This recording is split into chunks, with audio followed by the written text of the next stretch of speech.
हंसी 3 तरह की होती है। पहली, जब हम दूसरों पर हंसते हैं, ये हंसी सबसे नीचे दर्जे की होती है। दूसरी हंसी, जब हम खुद पर हंसते हैं, ये हंसी ऊंचे दर्जे की होती है। तीसरी, अंतिम और उच्चतम हंसी वो होती है जब हम पूरी स्थिति पर हंसते हैं। पूरी स्थिति यानी अच्छी हो, बुरी हो, बेतुकी हो, जैसी भी हो, सब मंजूर है, पूरी समग्रता के साथ मंजूर है।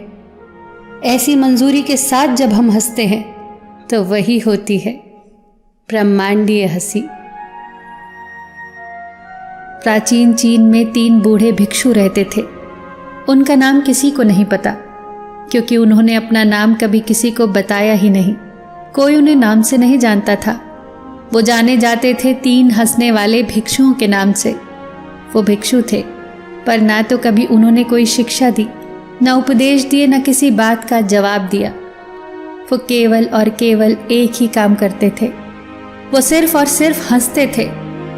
वो तीनों एक साथ यात्रा करते, एक गांव में प्रवेश करते और चौराहे के बीचों बीच खड़े होकर हंसते। वो पूरी समग्रता के साथ हंसते। वो ऐसे हंसते मानो हंसना ही उनकी साधना हो, हंसना ही उनका तप हो, उनके प्राण हो। वहां मौजूद हर कोई उनकी हंसी की तरफ खिंचा चला आता और धीरे धीरे वहां एक भीड़ जमा हो जाती, और उस भीड़ में कोई भी व्यक्ति ऐसा न होता जो उनके साथ हंस न रहा होता। जब पूरे गांव में हंसी की लहर दौड़ जाती तो उसी क्षण वे दूसरे गांव के लिए निकल जाते। उनकी प्रार्थनाएं, उनके उपदेश, उनकी शिक्षाएं केवल और केवल हंसी ही थे। उनको हंसता देख लोग अपने सारे दुख दर्द भूल जाते और उनके साथ हंसने लगते। उनके जैसा आध्यात्मिक गुरु न तो चीन में पहले कभी था, न कभी हुआ।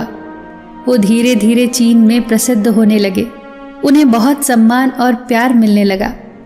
वो कभी कुछ न बोलते, पर ऐसा लगता मानो उनकी हंसी बहुत कुछ कह रही हो। ऐसा लगता मानो उनकी हंसी में ईश्वरीय संदेश छुपा हो। ऐसा लगता जैसे उन्होंने ब्रह्मांड के मजाक को समझ लिया हो, प्रकृति के रहस्य को जान लिया हो। वो एक गांव से दूसरे गांव यात्रा करते और लोगों को आनंद से भरते। जब वो एक गांव में ठहरे हुए थे तो एक रात एक भिक्षु की मृत्यु हो गई। पूरे गांव को यह उम्मीद थी कि वो 2 भिक्षु आज जरूर रोएंगे।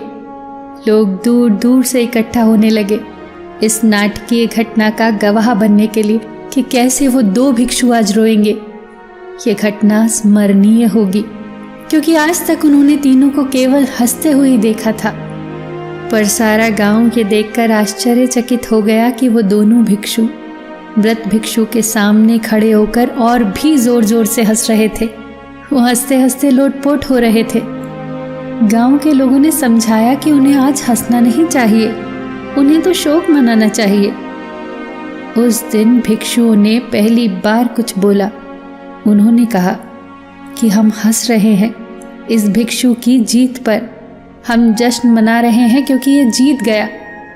ये जीत गया वो शर्त जो कल रात हमने रखी थी कि कौन पहले मरकर अन्य 2 को हराएगा। हम हंसकर इसकी जीत की खुशी मना रहे हैं। कई वर्षों से हम साथ रहे, साथ हंसे, और आज इसे अंतिम विदाई देने का इससे बेहतर तरीका और कोई नहीं हो सकता। हम केवल हंस सकते हैं। लोगों ने महसूस किया कि मृत भिक्षु का चेहरा ऐसे मालूम पड़ रहा था कि मानो वो भी इन दोनों के साथ हंस रहा हो। चीन में मृत व्यक्ति को धोने और उनके कपड़े बदलने की परंपरा थी, पर मृत व्यक्ति ने अपने साथियों से ऐसा न करने को कहा। उसने कहा, मेरे शरीर को न तो धोना, न ही मेरे कपड़े बदलना, क्योंकि मैं कभी अशुद्ध हुआ ही नहीं। हंसी की फुहारें मुझ पर इतनी बरसी कि अशुद्धता रही ही नहीं। दुनिया की किसी भी गंदगी को मैंने हंसी के जरिए अपने पास तक फटकने नहीं दिया। मृत भिक्षु को उन्हीं कपड़ों के साथ चिता पर रख दिया गया, और जैसे ही आग लगी तो उसके कपड़े चटकने लगे। मृत भिक्षु ने अपने कपड़ों में पटाखे छुपाए थे, जो आग लगते ही फटने लगे, और सारा आसमान कई रंगों की आतिशबाजियों से चमकने लगा। सब आश्चर्यचकित थे। सब दिशाओं में रंगीन रोशनी फैल गई और ये देखते ही सारा गांव जोर जोर से हंसने लगा। वो भिक्षु जाते जाते भी पूरे गांव को एक बार फिर से हंसा गया। वो भिक्षु सिखा गया ब्रह्मांड के उस रहस्य को कि हंसो, क्योंकि हंसना सिर्फ मनुष्य के भाग्य में ही है। हंसो, क्योंकि हंसना आपके द्वारा अभी तक की गई प्रार्थनाओं में सर्वश्रेष्ठ है। हंसो, क्योंकि मुस्कुराहटें आत्माओं का चुंबन है। हंसो, क्योंकि हंसी के हथियार के सामने कोई खड़ा नहीं रह सकता। सब कुछ भूलकर हंसो, सुख दुख दर्द तकलीफ सब भूलकर हंसो, ताकि आप उस ब्रह्मांडीय हंसी का हिस्सा बन सको। फिर मिलेंगे दोस्तों अगली कहानी के साथ।